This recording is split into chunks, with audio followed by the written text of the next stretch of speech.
राज्यामध्ये जी अतिवृष्टी आणि महापूर आला त्यानंतर राज्य सरकारच्या वतीनं जे रिलीफ पॅकेज करण्यात आलं त्याचा आज आढावा मंत्रिमंडळाच्या बैठकीमध्ये आम्ही घेतला। आतापर्यंत या अंतर्गत 8,000 कोटी रुपये हे रिलीज झालेले आहेत। जवळपास 40 लाख शेतकऱ्यांच्या खात्यांमध्ये पैसे पोचलेले आहेत। आज मंत्रिमंडळाच्या बैठकीत अजून 11,000 कोटी रुपये रिलीज करण्याला मान्यता देण्यात आली, कारण हे बजेटमधले पैसे नसल्यामुळे याला विशेष बाब म्हणून मान्यता देण्यात आली। आता हेही पैसे पुढच्या 15 दिवसांमध्ये शेतकऱ्यांच्या खात्यापर्यंत पोहोचवण्याचे आदेश आम्ही दिलेले आहेत। आत्ता जो काही निधी गेलेला आहे हा वेगवेगळ्या जिल्ह्यांमध्ये वेगवेगळ्या पद्धतीने गेलेला आहे। काही ठिकाणी तो पार्शल गेलेला आहे। याचं कारण आम्ही एक निर्णय घेतला होता की जशा याद्या येतील तशी मान्यता द्यायची, सगळ्या याद्यांकरता थांबायचं नाही। त्यामुळे कोणी हे कन्फ्युजन ठेवण्याचं कारण नाही की आम्हाला तर जे काही NDRFचे पैसे होते ते मिळाले पण 10,000 मिळाले नाहीत, आम्हाला 10,000 मिळाले पण 3 हेक्टरचे मिळाले नाहीत। ज्यांना 2 हेक्टरचे पैसे मिळाले आता त्यांच्या खात्यात 3ऱ्या हेक्टरचे पैसेही आपण टाकतोय जर ते 3 हेक्टरवाले असतील तर। त्यामुळे माझा अंदाज असा आहे की पुढच्या 15 ते 20 दिवसांमध्ये पूर्णपणे शेतकऱ्यांच्या खात्यामध्ये हे पैसे जातील। 90% आम्ही शेतकरी हे पुढच्या 15 ते 20 दिवसात कव्हर करायचा प्रयत्न करू।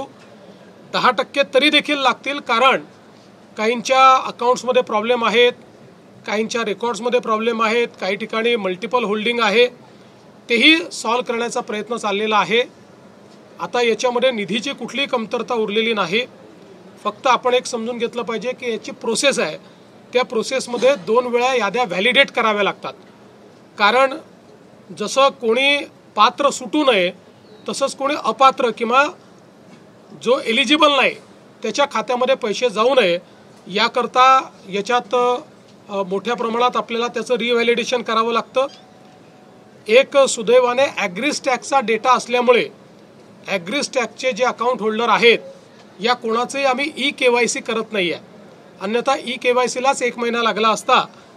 फक्त एखाद्या केसमध्ये जिथे ॲग्रीस्टॅकमध्ये नाव नाही आणि एलिजिबिलिटी आहे त्यांचंच केवळ EKYC आपण करतोय, त्यांनाही आपण पहिले मदत देऊ त्याच्यानंतर मग EKYC करू असाही निर्णय आपण केलेला आहे। त्यामुळे पुन्हा एकदा सांगतो की जवळपास आपण त्या ठिकाणी जी थेट मदत आहे त्यापैकी 8,000 कोटी रिलीज केली आहे। 11,000 कोटी आज रिलीज आपण करतो आहोत आणि आता ती आपल्या शेतकऱ्यांच्या खात्यामध्ये जायला सुरुवात झालेली आहे। घाई करू नका, अजून थांबतो ते पळून जात नाही। दुसरं असं आहे की आता मोठ्या प्रमाणात शेतमालाच्या खरेदीचा विषय आलेला आहे। याही संदर्भात आम्ही सगळीकडे आता रजिस्ट्रेशन सुरू करतो आहोत। रजिस्ट्रेशनचं कारण आपल्याला माहिती आहे, आपण ही पद्धत याकरता सुरू केली की पूर्वी जर रजिस्ट्रेशन केलं नाही तर व्यापारीच शेतकऱ्याचा माल विकत घेऊन कमी पैशाने विकत घ्यायचे आणि सरकारला जास्त पैशाने विकायचे, आणि म्हणून आता आपण शेतकऱ्यांचं रजिस्ट्रेशन घेतो आणि मग त्यांचा माल रजिस्ट्रेशन नंतर खरेदी करतो। तशा प्रकारचं रजिस्ट्रेशन आपण सुरू केलेलं आहे। शेतकऱ्यांना माझी विनंती आहे की शेतकऱ्यांनी रजिस्ट्रेशन करावं। व्यापारी जर हमी भावाप्रमाणे तुमचा माल खरेदी करत असेल तर जरूर व्यापाराला विका, पण हमी भावापेक्षा कमी भाव जर व्यापारी देत असतील तर रजिस्टर करून सरकारच्या खरेदी केंद्रावर आपला माल टाका।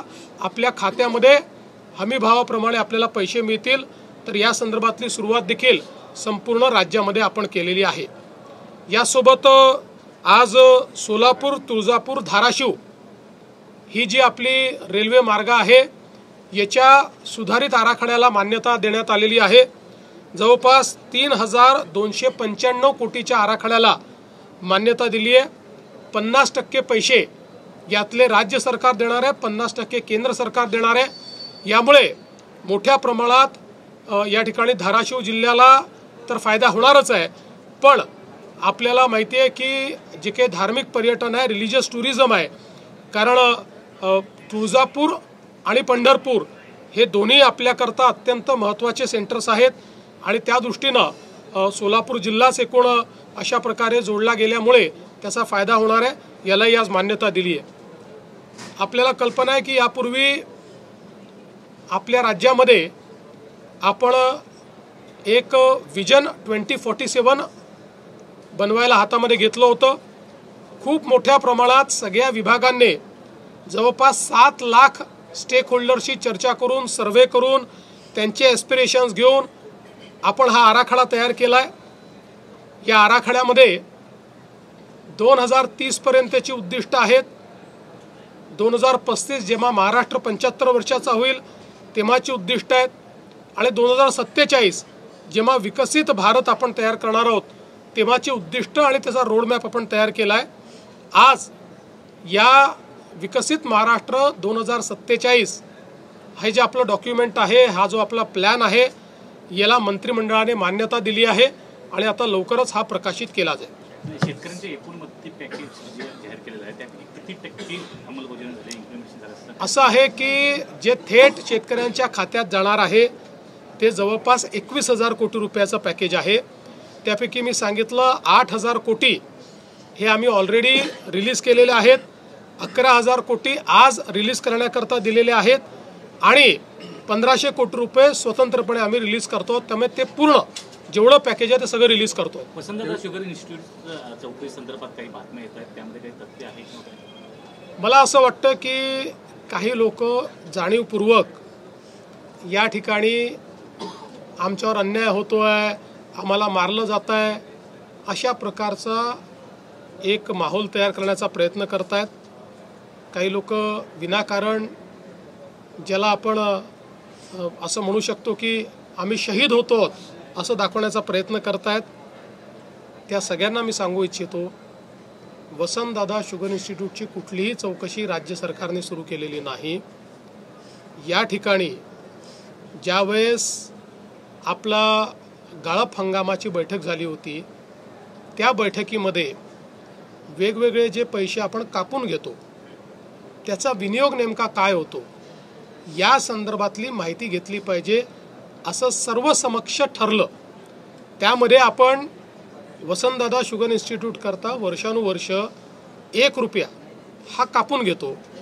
त्यामुळे जसं इतरांनी त्या पैशाचं काय केलं याची माहिती मागितली तेवढीच माहिती साखर आयुक्तांनी ही वसंतदादा इन्स्टिट्यूटला मागितली आहे.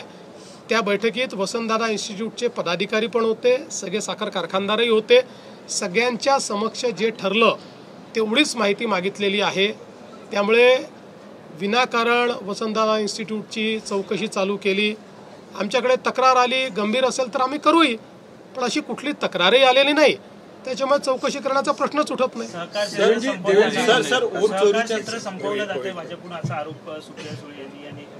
म्हणूनच मी म्हटलं की बघा, काही लोकांना रोज खोटे डॉक्युमेंट दाखवण्याची सवय जडली आहे.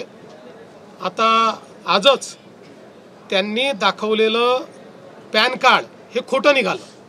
आता ते माफी मागणार आहेत का? त्यांनी जाहीर माफी मागितली पाहिजे. त्या संदर्भात तर आता म्हणजे ते पॅन कार्ड नेमकं काढलं कोणी याच्यावर आता FIR दर्ज होतोय.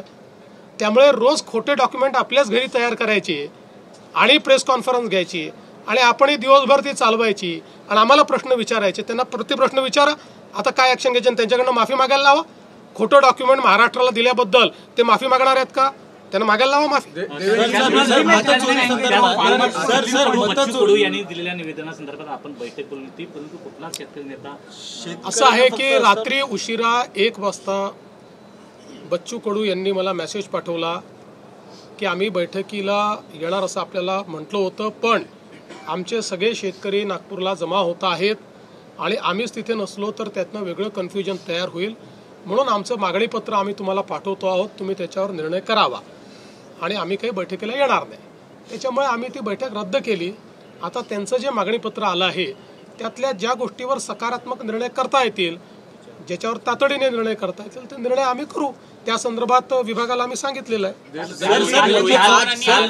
सर, मतचोरी संदर्भामध्ये वारंवार केलं जात आहे. काल देखील आदित्य ठाकरे जसं राहुल गांधींनी पत्रकार परिषद घेऊन बोगस मतदान आहे तसं दाखवलं होतं, तसं आदित्य ठाकरेंनी दाखवलं. माझी अशी अपेक्षा होती की आदित्य ठाकरेंनी मी महाराष्ट्राचा पप्पू आहे असं प्रदर्शन हे करू नये अशी माझी अपेक्षा होती. कारण मला वाटत नाहीत की ते महाराष्ट्राचे पप्पू आहेत. मी काही त्यांना म्हणतही नाही. पण ज्या प्रकारे राहुल गांधींनी मोठी स्क्रीन लावून त्याच्यावर इकडून तिकडे येरझाऱ्या घालायच्या आणि खोदा पहाडावर चुहा भी नाही निकला अशा पद्धतीचं वक्तव्य करायचं, दुर्दैवाने तेच काल या ठिकाणी आदित्य ठाकरेंनी केलेलं आहे. माझी एवढीच अपेक्षा आहे, मी काय बोलणार नाही. त्याची उत्तरं इलेक्शन कमिशनने दिलेली आहेत. त्या संदर्भात इलेक्शन कमिशनने चॅलेंज देऊन ते कुठलाही त्या ठिकाणी योग्य पुरावा देऊ शकले नाहीत. त्याच्यामुळे माझी एवढीच अपेक्षा आहे की किमान तुम्ही राहुल गांधी बनू नका. याच मुद्द्यावरून 1 नोव्हेंबरला सर्वपक्षीय आंदोलन, त्याच्यावर मी कालच सांगितलंय कव्हर फायरिंग आहे. त्यांना माहिती आहे निवडणुका हरणार आहे म्हणून कव्हर फायरिंग करतात. देवेंद्र जी, जिस तरीके से आदित्य ठाकरे ने कल जो वर्ली में दिखाया और उसके बाद 1 नवंबर को मोर्चा ले जाने की तैयारी, इसको कैसे देखिए, मेरी अपेक्षा इतनी थी कि मैं आदित्य ठाकरे को थोड़ा बहुत जानता हूँ, इसलिए मुझे अपेक्षा नहीं थी कि वो भी पप्पूगिरी करेंगे. उन्होंने भी राहुल गांधी जी की स्टाइल में बड़ी स्क्रीन लगाना और फिर हमने देखा राहुल गांधी जी इधर से उधर चल रहे, उधर से इधर चल रहे, और जो बोला उसमें खोदा पहाड़ और निकला चूहा भी नहीं, ऐसा जो राहुल गांधी का प्रदर्शन था बस उसी का रेप्लिका यहाँ पर आदित्य ठाकरे इन्होंने किया है. और मैं ऐसा मानता हूँ कि उनका कवर फायरिंग चल रहा है.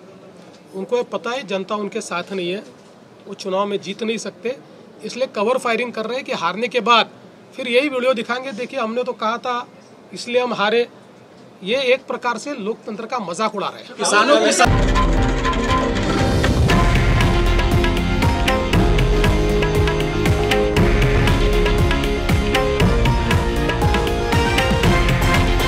हे आहे देशातील नंबर 1 न्यूज नेटवर्क आणि आपण पाहत आहात TV9 मराठी, एकमेव.